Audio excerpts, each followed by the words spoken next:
Oh gosh, thanks for coming. And actually this is about as bad a learning environment as you can imagine. You're all sitting in the dark, facing the front, like the old days. Let me tell you a bit about myself first. This is what you need to know about me. I'm a sailor. There's my boat. It's very old, 1907. I was showing it to some primary school kids a couple of months back. They said, "Did you buy it new?" Which I thought was a bit harsh. I'm a grandfather, so imagine what it's like being a granddad with all the gadgets in the world, you know, so I'm a very popular granddad. I'm a BAFTA member, so BAFTA trustee, so here's my wife walking down the red carpet. When you're not very famous, you have to take your own pictures. So I kind of nipped round the front and we swapped, you know, which was good. I go back a long way with technology and learning. This was the very first language learning project we did. You can see the phones were larger. And the phones you have today won't exist in 7 years' time, let alone 10. So life's moving pretty quickly. We'll come to all that later. But this was a project for doing teaching language, just-in-time language for business folk on planes. You know, you're just about to learn. You'd better learn how to get by. So I build schools around the world. Just come from Australia, so I look slightly dishevelled, you know. This is Wesley College in Perth in Australia, which we'll come to in a bit. Projects in North Nigeria, in Jordan, wealthy places, poor places. Hey, learning is all the same, really. And I've got quite a lot of kids online at the moment. This is, how's your Arabic? 2.7 million kids are online at the moment, so I've got a fair crowd going, and it's fair to say I learn from them every single day, and I've had to learn from everything every single day. I used to be, back in the days of the Blair government, you can remember back that far, I used to do horizon scanning for the government. They phoned me up in a rather jolly way and said, "Stephen, can you tell us all the things we haven't anticipated?" So it's like, how long have you got, you know?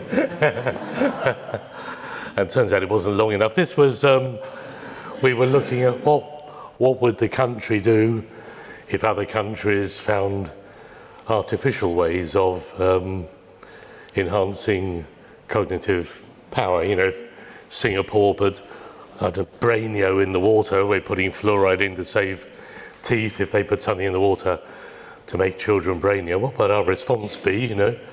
And they said, no, never happened, you know.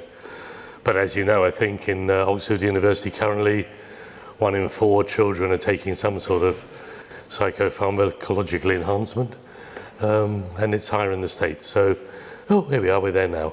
Anybody got kids at Oxford? Tell them to read Tab, the college newspaper, has a good selection of what the good stuff is. I do learning for the Olympic team. I love this picture because this is Usain Bolt winning his second gold medal, the 200 metres medal. I was lucky enough to be there. But what's exciting about the photograph is all the poor saps out on the track with their enormous cameras, and you know how this goes, guys, with their enormous cameras. And they'd paid how many millions for the broadcasting rights, but you'll see that every single person trackside is already broadcasting, just holding up their phones, and they're streaming to their friends, as you do. If you haven't tried live streaming from Twitter, golly gosh, it's simple. You just open a Twitter window, send a message and say, and by the way, instead of a picture of my cat, here you can see my cat live, you know, it's compelling. I'm an academic, so I still write boring papers. I'm not even going to show you those. And, well, because what's the average readership of a PhD in England at the moment? 1.8. That's basically your mum and somebody who didn't finish it. That's, you know, that's, so probably academic papers aren't the way to go. We're at an interesting time, I think, in all this. Let's take a moment to call up dear old Google. This is, do you use the Ngram viewer? It's jolly good. It searches every book that Google have indexed for, well, from 1900 to 2008. I think this is, it'll probably go a little later. That's the graph for the instances of the word learning. You can see learning is pretty fashionable. Let's maybe, let's go for language learning. No, it's kind of had its day, look. Those were the days, eh? Wow, you know. Actually, just while we're there, what would be, let's try his, this is good, let's go for fake news. So, oh, there's the graph for fake news. Look, it's interesting in two ways. One is, flipping heck, it's going up, you know, but two is the last time it was that high was 1939, and I think you know what happened next. It's fun, all this stuff, isn't it, really? I quite enjoy big data. Yeah, genuinely scary. But let's not be depressed. You know, big data, you'll remember being at college as youngsters, and you were told causality was very important. You know, if this number moved, why does this number move? With big data, there is so much data, we don't care anymore. We're just interested that they move together. Here's an interesting set of data. This is the, well, you can see this is divorce.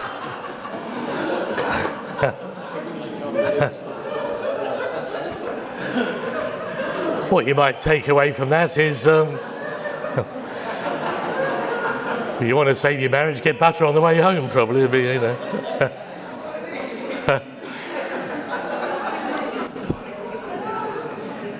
It kind of doesn't matter. All you need to know is that if the butter sales are moving, get to the vicar, you know. It's, yeah, sorry, I won't dwell on all that. If you want more of that, go to just Google for, or Bing, you know, other search engines are available. Go just search for spurious correlations. There's a massive stuff on spurious correlations. Quite a close relationship between suicides and Nicolas Cage movies, which I can fully understand, you know. So I think I know exactly why, you know. Well, I suppose the starting point here is that all this stuff is moving pretty quick. And I've got some toys with me tonight just to illustrate some of that. Here's, what have we got? I've got a drone here, which may or may not work. Let's try the drone. Oh, it's gone to sleep, so we'll see if we can wake it up. While it's going to sleep, here's some 3D printing, which I'm going to pass round. If you haven't seen 3D printing, this is steel 3D printing. And as it passes by, you have a peep down the spiral staircase in the middle, and this is something, there is no other way of manufacturing at all, and I just printed a couple of weeks ago. Here, have a try. That very good catch, so that's, I think the drone is dead, but we won't worry about it too much. It was dying earlier today. These, if you haven't tried Google Glass, they're pretty interesting. How many people in here have worn Google Glass? Gosh, only one, or everybody else has been blinded by the experience. Oh, well, let's take a moment to look at what, say, real-time speech translation looks like then in the Google Glass. So let's jump on a bit. So here are two people meeting. They're wearing Google Glass. This was a trial product. I was a part of the development team, but just using them, not making the product. And I think everybody I know now is making something like this. The phone in your pocket will disappear into the corner of your eye and the corner of your ear. I don't know, the phones haven't got very long left now. And I drive my car with these on, and sat-nav running in the screen, and it's a damn sight safer than doing this all the time. Little awkward that text messages appear in the screen as well, but you can sort of control all that. They're quite smart, so if I look at text on a wall, I see it in Spanish, although it's in English. So there's a piece of text on the wall, a poster, I'll read the poster in Spanish or vice versa. The font, the text on the poster is gone, it's been replaced with a translated version. When we both spend a lot of time in Madrid, if I read Spanish menus, I see them in English, so this is a step beyond that, same glass, and in this instance, we're speaking to each other, we're getting real-time subtitles. So let's just watch that for a moment.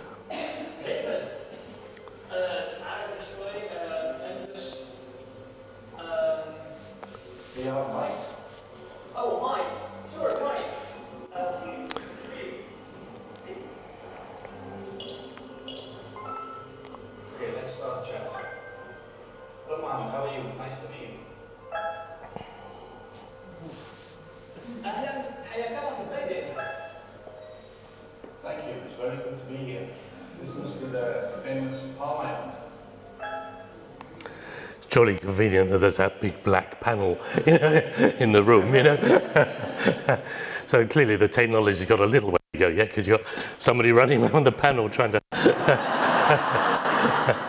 A bit like on The Guardian or in Paris, they have these wonderful automated ticket machines, but nobody can understand them, so there's a full-time person standing next to them buying your ticket for you, and that's not quite the... But you can see where this is going. It's going pretty quick, and neural networks and quantum computers will be doing very, very smart translation. This is good enough translation for me now, but give it 2 or 3 years. Let's put some scale on all that. My daughter, who's a teacher, when she left school, when she left primary school, because I'm a bit sad, I added up all the computers in her primary school, wrote them all down, I don't get out much, And 10 years later, when she graduated, the phone in her pocket outperformed the entire school's network. And that's been a constant, really. School's entire computing power disappears into the pocket of a child every 10 years. That's roughly that. I mean, it's quite interesting since you look a bit old, let's take a look at some of the...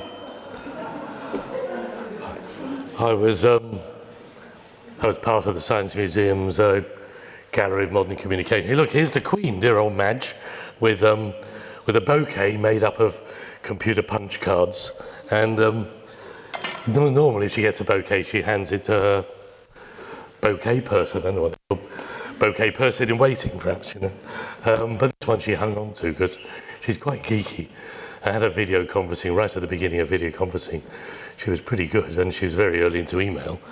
So here she is opening the Gallery of Modern Communications, which I'm not going to dwell on. There's, by the way, that's her on Twitter. So if you're not on Twitter, look, here's an 85-year-old grandmother who can't even butter a toast, and she's on Twitter, so you jolly well ought to be. But look, here's history, but it's history you'll remember. This is a hotel exchange where people plugged in phones to connect to them.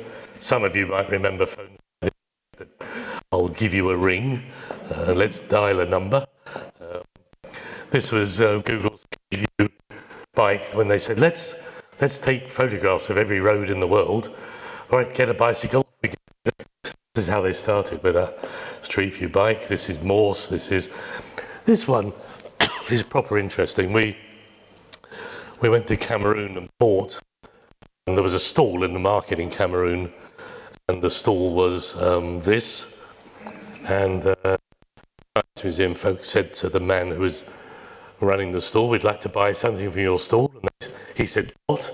And they said, your stall, we want to buy the whole stall, and they bought it for not very much money. I mean, obviously more than trying to be generous. Round the back, and this was the bit we were really interested in, because round the back, he was mashing up phones from dead phones. His job was to find old broken phones and build new phones from them. I don't think there's anybody in Europe who could do that at this point. But Cameron is just a bloke in the market, you know. So the pace of change is also sort of eclipsed by the pace of people who are borne down by legacy systems. There's Doug Engelbert's first mouse. He died in 2013. This one's interesting. I'll probably stop on this one, but just to make the point we were making earlier, this was the Russian supercomputer in 1997 that was going to win the Cold War.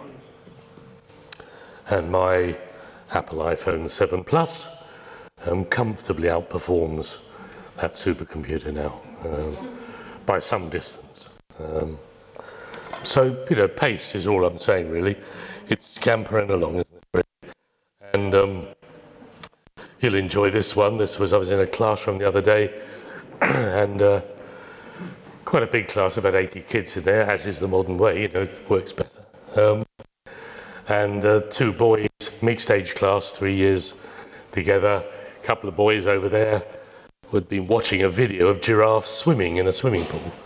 And it was a made-up video, you know, it was an animation thing, and one of them said, I wonder if giraffes can swim.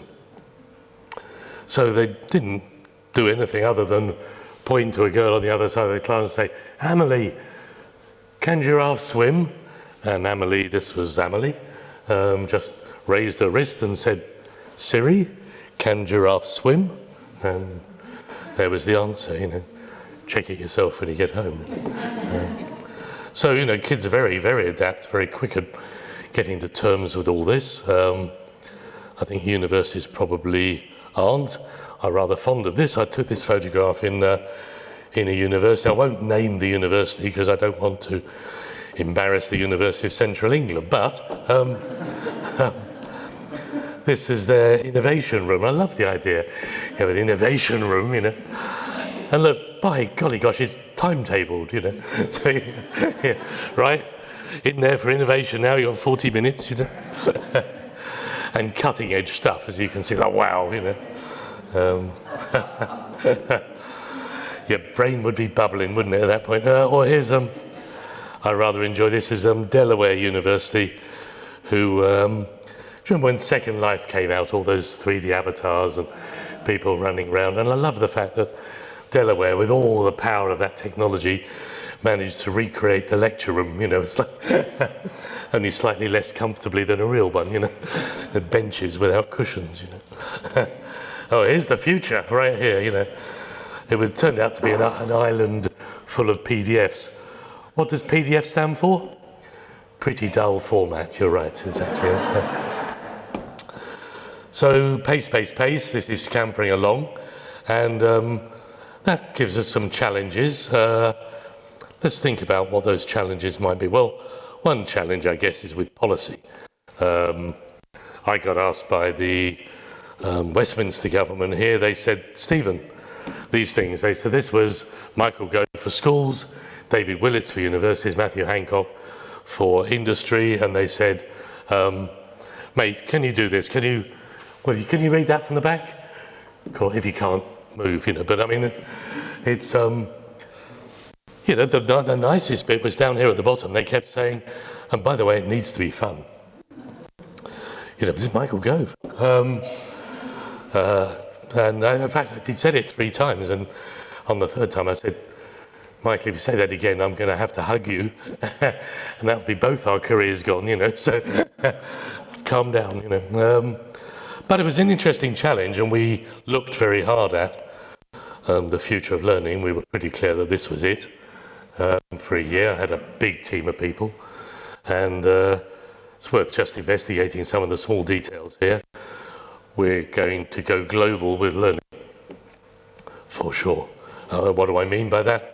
If you look at the PISA stuff, here's, oh, this is a really boring slide, but I think you probably deserve it at this point because it's it's necessary, you know. Cocktails are starting to wear off. You think, oh my God, what have we done, you know? This is Andrew Slaker talking about what's happening to PISA next. And you know, PISA is the thing politicians around the world are obsessed by. And the bottom paragraph, if you want to cut to the chase, is, you know, we're looking for courage, integrity, leadership, resilience, empathy. It's a very different list to looking for kids who can score well in physics or whatever. And probably even more importantly, from your point of view, this is the statement that puts language learning full square central in the future of learning for the foreseeable future. So it's probably worth dwelling on that for a moment whilst you skim down the list, and then you can high-five the person next to you and have another cocktail. So it looks like even with Google Glass, you're going to be around for a while yet, you know, which is sort of vaguely encouraging. I mean, it's worth saying in passing that I think I'm going to give you another really boring graph because I think it's that sort of time of the evening. This one's really interestingly boring because these are the science scores from the PISA test. And I think you can see here that, wow, Finland, hey, you know, better than anybody else. And yeah, some of you, look, oh gosh, look, who's this over Turkey over here? And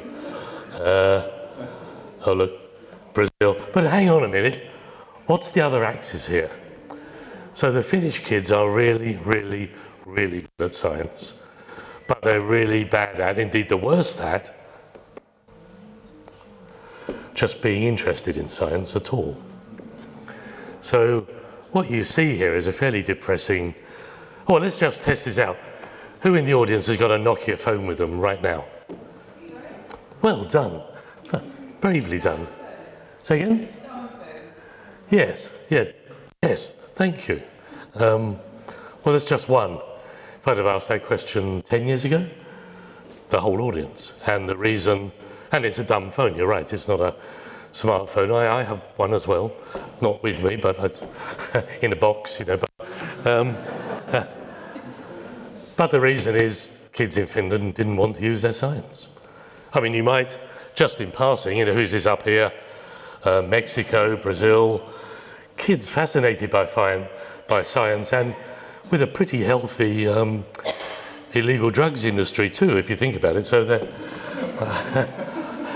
doing all right, you know. But what's really interesting is, look, there's nobody here. There's nobody here. No country in the world whose kids are good at it and enjoying it. And you know that can't last. So let's go back to the policy picture for a moment and remind ourselves what we'd learned. So we've learned that we're going global, and I don't think there's a national curriculum in the world that's going to survive. I flew here on a Qantas plane, Queensland and Northern Territories Air Service, and it's not a Queensland Air Service anymore, so that's a global carrier. Some of you might remember Sabina. Do you remember Sabina Airlines from Belgium? You got on, they gave you beer and chocolates. It was brilliant, you know. Probably Poirot books to read for all I know. You know. It's gone, you know, national. And I stand in front of you here. Look, I'm wearing American sailing shoes, my jacket, Marks and Spencer, so probably made by 3-year-olds in Korea, I don't know. Chinese trousers, probably. You know, a Swiss watch. I'm carrying a phone designed by an Englishman living in Palo Alto with a Korean screen and Chinese circuit board inside. We're in a global world, so how the hell do you expect a national curriculum to survive? It won't. It's gone. And that has big implications for how do we work with a global curriculum without language and cultural nuances, and you again see yourselves sitting right at the heart of this. But also, we're going to learn a lot more about how learning works efficiently. So let's take a little moment to look at this. We've had kids all over the world doing simple things like measuring, you know, with their phones, measuring the sound levels in their rooms, the light levels. We've been saying to them, well, I'll tell you what, where's the best place for learning in your classroom? Is it, let's have a look at different places in the school. Let's think about the sound comparatives. Let's look at the light.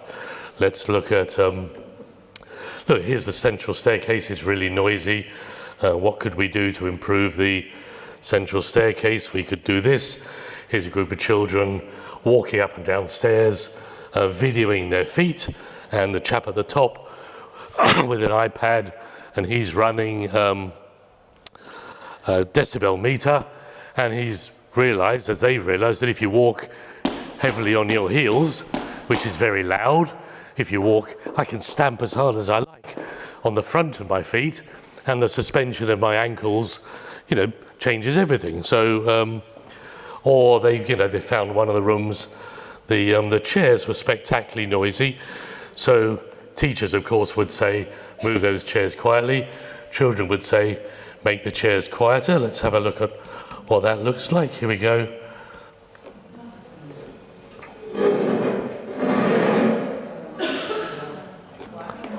Wow, where did they get the tennis balls? Local tennis club. They're used. They put 2 cuts in them. You glue them on the legs. If you don't glue them, obviously it'd be like the Somme.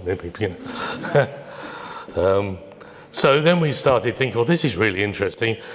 I wonder what the best levels of CO2 are in classrooms. And this is where it starts to get really scary, because here's a day in the life of a classroom. This is Sean McDougall's data, and from Alder Grange School, perfectly normal school, Cells and Bells classrooms, the door shut, desks laid out like a graveyard, normal sort of thing, children dying at the desks, and here's the beginning of the day, here's break, here's lunch, here's the end of the day, and you can see this is measuring CO2, and it goes up, and it goes up, and it goes up. CO2 is like the world's most patient gas. It just hangs around, so the kids go out at break here, they go out at break, some of the CO2 goes with them, most of it's like the sort of Arnold Schwarzenegger of gases, they'll be back, just kind of sits there inert, and the point at which your concentration is damaged is 2,200. So those kids from about 10:30 in the morning are gassing themselves with their own emissions, really. That's the end of that. And so throw in the light levels being too low, throw in and this room is unacceptably dark. Should we just do a quick measurement? We haven't got a lot of time, but let's just do a quick measurement here. And so I have a lux meter on my phone. It's called Lux Meter. I'm trying to help you with this, Where's the brightest place in this room? Right here. I'm standing bathed in the light of these spotlights. Outside, coming in, I checked at 14,500 lux outside. It's got a bit darker now, but it's still pretty good. We're looking for 500 lux or better for learning. 250 if we're just having a conversation, but the minute you pick up a pen or type or try and think, all right, 500 is your minimum, I'm building schools at 750. Here, the level is, well, let's see how bad it is in the worst places first. So you're looking pretty gloomy here. It's so there are 14 lux there. If we were in a UK prison, we would evacuate at 50. So you'd have been out to save the wardens, that would have been. We don't.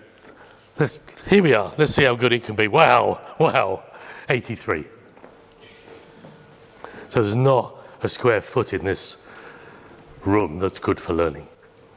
And we've been into 68, I think now, 58, I beg your pardon, exam rooms. And I haven't been in an exam room that wasn't damaging the children's prospects in the last 18 months. And worse still, I've been into exam rooms where this side of the room would be doing significantly better than this side of the room. The ventilation's better, the light level's better. We haven't mentioned temperature or humidity or NO2 or 1,000 other things, but there is no level playing field in exam rooms. So if your parents, top tip to the kids, get over by the window, open the window. If you can't open it, break it. And well, no, really, it's your life, you know. And get in the light, get out of the temperature, get in the ventilation. Just to put some numbers on that, 17 to 20, well, 18 to 21 really is the sweet spot for learning in temperature terms, centigrade here, not Fahrenheit. And every degree above 21, maths performance goes down, and it's a straight line. So by the time you get to 23 degrees, kids doing standardized tests will be about 1.8, 2% worse than kids in 21 degrees. So it's just bizarre, isn't it, that nobody seems to know about this stuff, and all I'm really saying at this point is we're going to know an awful lot more about it in terms of the learning spaces you're in. If you want some more of that data, go to learnometer.net, learnometer.net. Go there quick, or at Learnometer if you're in Twitter, and you'll see all the data, the numbers, and so on. You know. Say again? Could you use the microphone? Oh, sorry, yes. I thought I was using the mic. We only work. Oh, yes, look. Oh, I'm sorry, yes. I'm wearing two microphones, which is why my trousers are falling down, you know. So which kind of enlivens the whole talk, really. But no, I'm sorry, I'll stay there. I don't know what happened there. I hope the camera working okay, chaps. We sort of words. This is why you're sitting at the front holding a microphone, isn't it? See, I'm a little slow, you know. I was concentrating on the trousers. Okay, well, enough of Learn Twitter for now, but you'll know that this stuff's all going to come home to roost pretty quick. So I'm building. Let me show you then in the few minutes we got left what classrooms are looking like that are learner-led. So, you know, we've been asking children, well, having found out what's wrong with your classroom, you know, and by the way, you know, they have hypotheses that, you know, the best room we have will be, you know, these are like 8 and 9-year-olds. The best room will be such and such, and they never are. It's always the oldest rooms that turn out to be the best. So when we challenge kids to make learning better, to make their own spaces, what you end up with is something, oh, welcome, come on in. They've been drinking all the drinks in the bar. Oh, else you've been here. As I think you can see. So when we challenge kids to design their own spaces, you get some pretty interesting stuff. Let's look at a couple, we don't have a heap of time. This is a group of kids in West London. We gave them £50,000 and they made over 2 classrooms. They put in mood lighting, they put in tiered seating, they zoned it. It was only a dip out to the Lambton School in West London, if you're out that way. Huge diversity of furniture. They've got writable surfaces. They write on the walls for their learning. They have a Skype bar. They habitually talk to other places, to other schools. You want to learn French? Hang on, let's talk to children in France. You know, it's quite an attractive way to do it. Or we're doing French, but your mum was Belgian, so little differentiated task. You go and talk to kids in France, learn some rude but not obscene words, and come back and teach them to the class. You know, that'll keep you occupied, keep everybody excited. You know, these kids love the work they did. They love the space. Here, the kids are in West London, talking to a group of children in Denmark, in Thorning School in Denmark, and the kids in Thorning School in Denmark said, "Yeah, we'd like to make over our school." So here they are having that conversation. Here's the space they decided to make over. Here's what they did to it. Pretty impressive. And of course, one of the things they did was they have a Skype bar because they can talk to kids all around the world. They have tables that are this shape because they know you get private conversations in the hollow bit and you get gregarious activity in the convex bit. So they made the tables themselves because they couldn't buy them. They said, let's design a space that stops us being in trouble with our teachers. So although they've got, you know, glass walls they could write on, when they surveyed each other, they found out they were in trouble with their teachers most for running. Turns out running is very bad in Denmark, you know. And so this was their solution. It's a good one. They built a running track. And if you set foot on the green bit, you have to run. It's compulsory. The teachers have to run, the parents have to run. I have a wonderful picture of their slightly tubby education, pot, kettle and black, I'd say. But, and she's jogging around, slightly breathless. And it works pretty well. So, staggering and exciting stuff. By the way, they put some playful things in, they put some other tweaks in, and if I just pop into companies for a moment, what do I find in companies? If I find them cutting edge companies around Europe, oh look, here's their running lane, and here we are in, actually that's Seg Labs in the middle of Madrid. Oh look, they have a running lane too. And, and some other things. Look, here's Google, they have a slide in Google's, pretty much all Google's places. So what would a slide look like if we put one into a school? The kids, of course, are excited by that prospect, and I spent some time with them. Here's what we built, a slide. This is from the library. So if you want to come out of the library in a bit of a hurry, you just kind of casually go over to the window and jump out.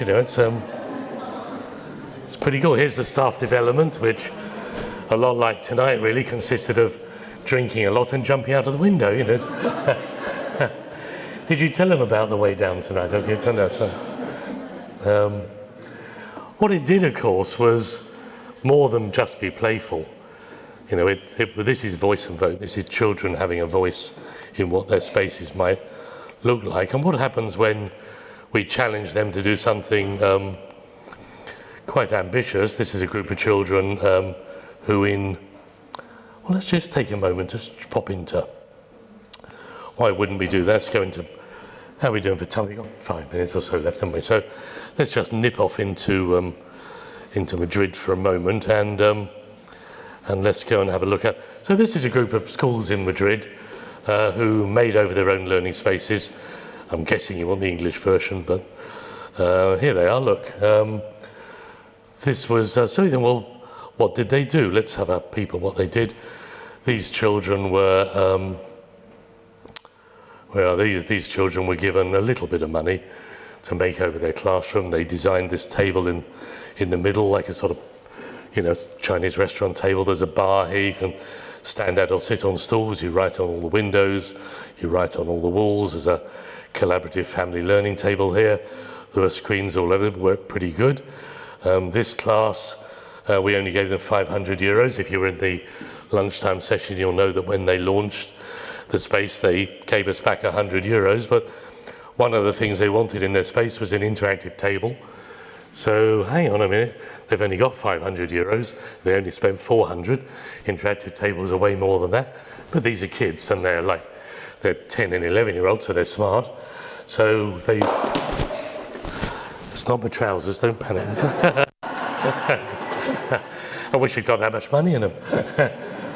These kids took a whiteboard pen and took out the inside, put some circuitry in, found an old Wii controller, Nintendo Wii, found a projector on the roof that wasn't being used anymore, turned it through 90 degrees, put the Wii projector, the Wii controller on the side. Now when they use the pen, it talks to the Wii controller, which talks to the projector, which talks to a computer, which gave them an interactive surface. Cost them 70 euros, so that was a big part of their budget. So how the hell did, 9 and 10-year-olds learn to be electrical engineers like this? It's called YouTube. They typed in the magic question, how do we make an interactive surface? And back came 4 or 5 different ways, all of which they tried, So, but this school was even more interesting. This lot, we gave them no money at all. And they made a place, look, they built a little 3-sided space here from cardboard and twigs. This was a table they cut up themselves. Actually, just before I filmed this screen was cardboard. And it was kind of interesting that the kids in that space with cardboard screens and cardboard iPads, it turned out their learning was actually better than the learning it had replaced. It turned out the kids' role-playing future learning with cardboard was already better than what we're doing to them at the moment, and no surprises in that really. So it's kind of interesting when we asked those kids to come into the university and make over the university space, and we said to them, okay, you've got 2 days, and curiously the space is exactly like this space.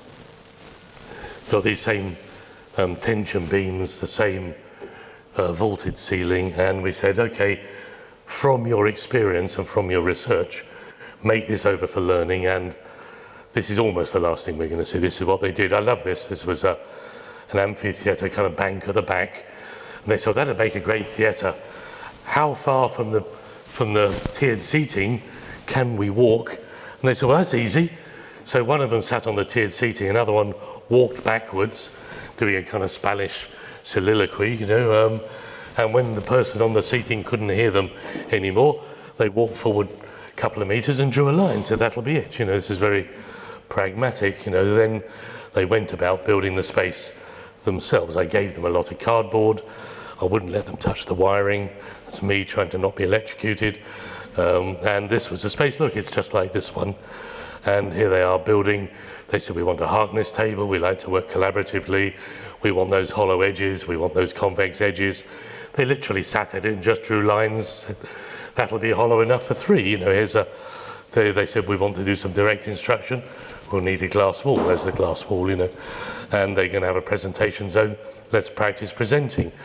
They're kids, so of course they did a 3D model of the whole thing, dimensioned it, fully finished it. And, well, you can see what it's all looking like, you know. Pretty cool stuff when we go outside. Benches, that's a sofa, that's a screen, you know.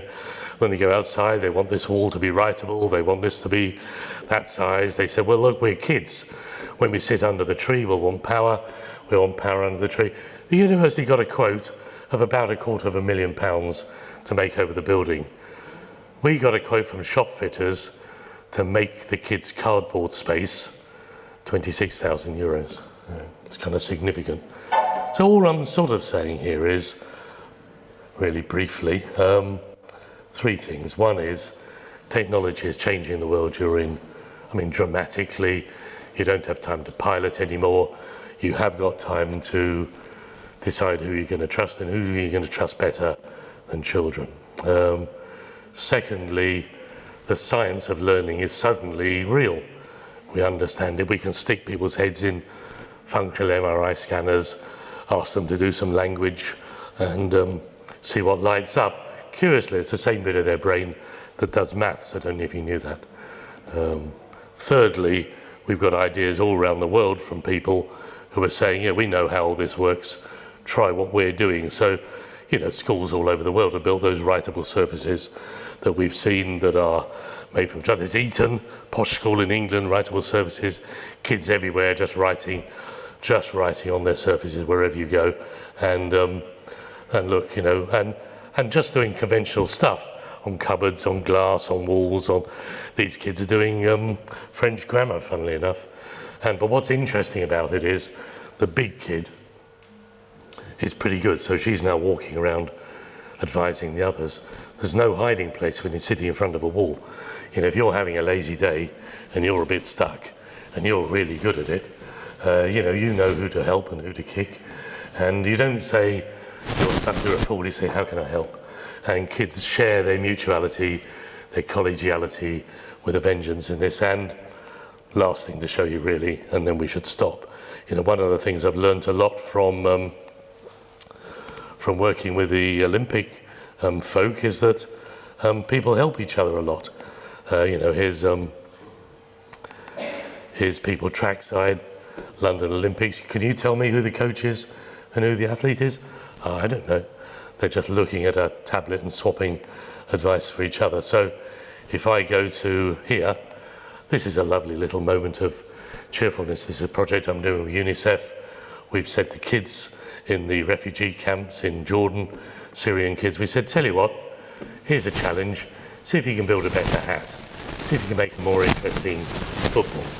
And we've got kids all around the world filling a box with all the things you might need to make a better hat. Solar panels, lights, so you can read at night. Proximity sensors on the back so they're safe, you know. And they're doing 2 boxes, and then they're building a box each, and swapping them with each other. I'm talking to Amazon at the moment about moving the boxes, but it's a zero-cost project. Everybody raises the money to put things in their own box. So there's a future in all this of children around the world fixing each other's futures. 2.2 billion kids in the world. About half of them are having a torrid time in education. About 30 million are displaced from any learning at all. You can help them. You can make things happen. You can be part of a joined up world where kids swap with each other their skills and their collegiality and their mutuality and their excitement. And you know, just as we finish, look at that. You know, the things that computers do so well are the things we used to do in our classrooms and our colleges. Computers are going to do all that. The things that make us joyful as individuals are ingenuity, playfulness, jumping out of windows, going down ladders, enjoying our learning. And you know, what you can go away from here to do is be cheeky, be brave, be playful, and in doing so you're going to mend the world. Quite literally, with learning. That's as good a offer as you're going to have for the next decade. That's the most fun you'll have with your clothes on, to be honest. So thank you for listening. Go off, get more drunk, change the world. Thank you.